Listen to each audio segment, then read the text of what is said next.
समय बड़ा बलवान होता है। मनसे नेते बाळा नांदगावकर यांच्या या एका वाक्यामध्ये मनसैनिकांची मनस्थिती तुमच्या लक्षात येईल। स्थापनेपासून महाराष्ट्र नवनिर्माण सेनेचा प्रवास अतिशय चढ आणि अतिशय तीव्र उतारांचा राहिलाय। 2009च्या विधानसभा आणि 2012च्या मुंबई महानगरपालिका निवडणुकीनंतर पक्षाला सूर गवसलाच नाहीये। नाही म्हणायला नाशिक महापालिकेमध्ये सत्ता मिळाली तेवढंच। आता 2025 मध्ये मुंबईसाठी अचानक राज ठाकरे आणि मनसेचा भाव वधारलाय। मुंबईतील समीकरण बघता सर्व पक्षांना राज ठाकरे आपल्या सोबत हवे आहेत। राज ठाकरे काय निर्णय घेतात यावर राज ठाकरे आणि मनसेचं भवितव्य ठरणार आहे। पाहूया हा स्पेशल रिपोर्ट।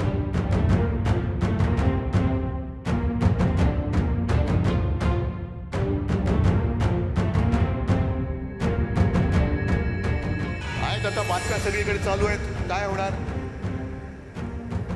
कसलं नाही होणार का? उशीर का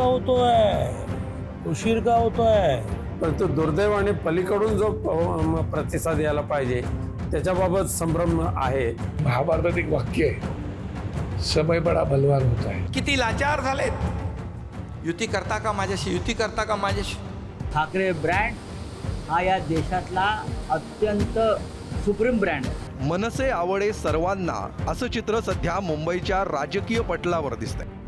त्याला कारण आहे मुंबई महापालिका क्षेत्रात काही भागात राज ठाकरेंचा अजूनही असलेला प्रभाव।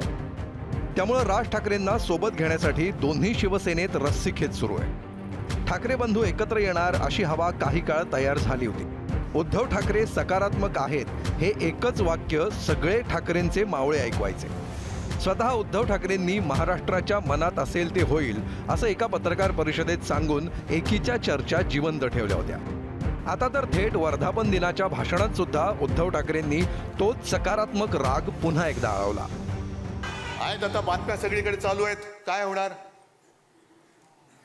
कसलं नाही होणार का? होणार की नाही होणार कळेल ना। जे यांच्या मनात आहे आणि राज्याच्या मनात आहे तेच मी करेन।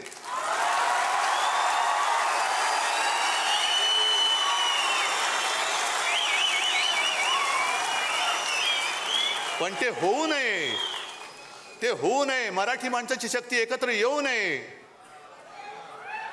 म्हणून यांच्या मालकाचे नोकर इकडे गाठीभेटी घ्यायला लागले, हॉटेलमध्ये भेटतायत। उद्धव ठाकरेंची सकारात्मक बिरबलाची खिचडी शिजेपर्यंत एकनाथ शिंदेंनी ऍक्टिव्ह मोड ऑन केला। राज ठाकरेंना आपल्या सोबत घेण्यासाठी शिंदेंच्या पडद्यामागून हालचाली सुरू झाल्या। मात्र उद्धव ठाकरे युतीसाठी लाचार झाल्याची टीका शिंदेंनी वर्धापन दिनाच्या भाषणात केली।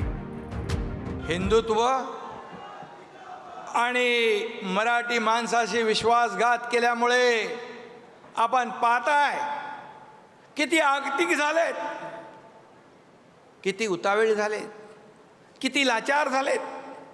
युती करता का माझ्याशी, युती करता का माझ्याशी। माणसाचे दिवस, माणसाची परिस्थिती कधी बदलेल हे सांगू शकत नाही।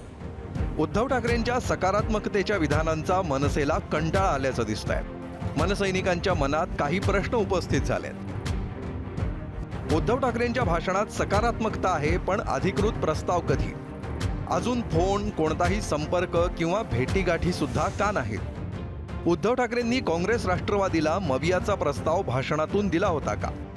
महाविकास आघाडीसोबत जाताना तुम्ही शिवसैनिकांना, नगरसेवकांना विचारलं होतं का? मग मनसेबरोबर युती करण्याच्या चर्चा व्यासपीठावरून का करता?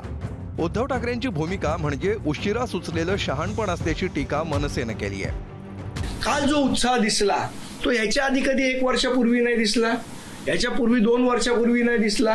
19 वर्ष झाली मनसे स्थापन, तेव्हा कधी उत्साह वाटला नाही। हल्लीच का तो उत्साह वाटायला लागला, याचा कधी विचार करणार आहोत की नाही आपण? अचानक उत्साह का वाटायला लागला, अचानक बॅनर का लागायला लागले? हेच संजय राऊत 4 महिन्यापूर्वी आम्हाला बोलले की बाळासाहेबांचा फोटो का लावता, ते आमच्या मुलातने लावलेला तेव्हा, बरोबर ना? मग तेव्हा 4 महिन्यापूर्वी अचानक विचार बदलण्याचं कारण काय? अचानक सकारात्मक सगळे झालं, कारण काय? ठाकरे बंधू एकत्र येण्यासाठी मनसेच्या बाळा नांदगावकर यांनी सुरुवातीच्या काळात प्रयत्न केले होते। त्यांनी कुठलीच वेळ वाईट नसते अशी आध्यात्मिक प्रतिक्रिया दिली। तर मनसेकडूनच प्रतिसाद नसल्याचा दावा माजी खासदार विनायक राऊत यांनी केलाय। एखादी गोष्ट झाली तर त्याचं काय, राजकारणामध्ये चांगलं वाईट घडत असतं. वेळ कधी नसते असं नाही, कुठलीच वेळ कधी वाईट नसते. काय? आणि महाभारतात एक वाक्य आहे, समय बडा बलवान होता है. त्या वाक्यात बरंच काही अर्थ असतात. मनसेच्या बरोबर जायला तयार आहोत, त्यांना आमच्या बरोबर घ्यायला तयार आहोत आणि आमच्यापैकी सगळ्या पदाधिकाऱ्यांनी सुद्धा तशा पद्धतीचं सकारात्मक होकार दिलेला आहे. परंतु दुर्दैवाने पलीकडून जो प्रतिसाद यायला पाहिजे त्याच्याबाबत संभ्रम आहे, तो माननीय प्रकाश महाजन यांनी दूर करावा. मनसे आणि शिवसेनेची चर्चा ही प्रस्तावावरून, जागा वाटपाच्या प्रस्तावावरून अडले असं ऐकू होत आहे. अजून जागा वाटपापर्यंत आम्ही गेलेलोच नाही आहे. जे महाराष्ट्राच्या मनात आहे तोच मी निर्णय घेणार. इथून कुठेतरी एक पाऊल पुढे किंवा सकारात्मक. उशीर का होतोय? जर काहीही अट नाही आहे 2 मिनिटात करा. तर मी काय भविष्यकार नाही, होणार की नाही होणार सांगायला, पण रोज होणार, रोज बॅनर होणार, रोज पोस्टर होणार. अरे करा ना, करणार. कसे लढणार? लढतच नाही आहे. आणि त्यामुळे उलट एकत्र आले तर लढत निर्माण होईल. ठाकरे आणि शिंदेंमधला संघर्ष आमदार, खासदार, नगरसेवक, पक्ष, चिन्ह यानंतर आता महापालिकेच्या सत्तेसाठी राज ठाकरेंना आपल्या गोटात ओढण्यापर्यंत पोहोचलाय.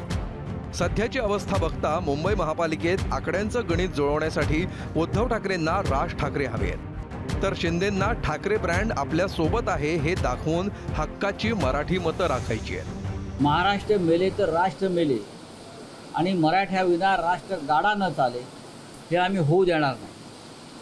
ठाकरे ब्रँड हा या देशातला अत्यंत सुप्रीम ब्रँड आहे. एकनाथ शिंदे असतील किंवा देवेंद्र फडणवीस असतील, अमित शहा असतील, कोणालाही या ब्रँडला डॅमेज करता येणार नाही.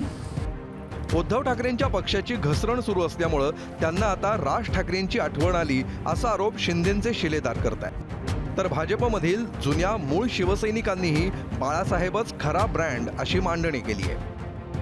राजसाहेबांबद्दल जो काही प्रेमाचा उमाळा जो आलेला आहे हे पाहून आश्चर्याचा धक्का बसतोय. ज्या राजसाहेबांना उद्धव ठाकरे यांनी खड्यासारखे बाजूला केलं, ज्या राजसाहेबांनी वणवण फिरून महाराष्ट्रात शिवसेना ग्रामीण भागात वाढवली, त्यांना शिवसेना सोडण्याकरता लावलं. लहान मुलगा कसा रुसून बसतो आणि बालहट्ट वडिलांना पुरवावा लागतो, तशा पद्धतीने रुसून बसून बाळासाहेबांकडनं बालहट्ट आपला पुरून घेतला. नाही, बाळासाहेब ठाकरे हा ब्रँड काल होता, आज आहे आणि उद्याही त्या ठिकाणी आहे.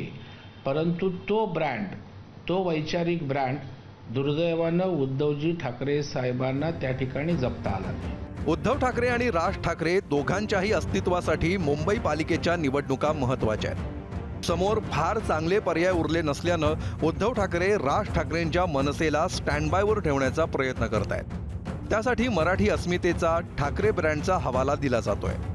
या जाळ्यात अडकायचं की आपली वेगळी वाट चोखाळायची हा राज ठाकरेंसमोर प्रश्न आहे. राज ठाकरे टाळी कोणाला देणार ते पाहणं महत्त्वाचं ठरणार आहे. ब्युरो रिपोर्ट, एबीपी माझा. एबीपी माझा, उघडा डोळे बघा नीट.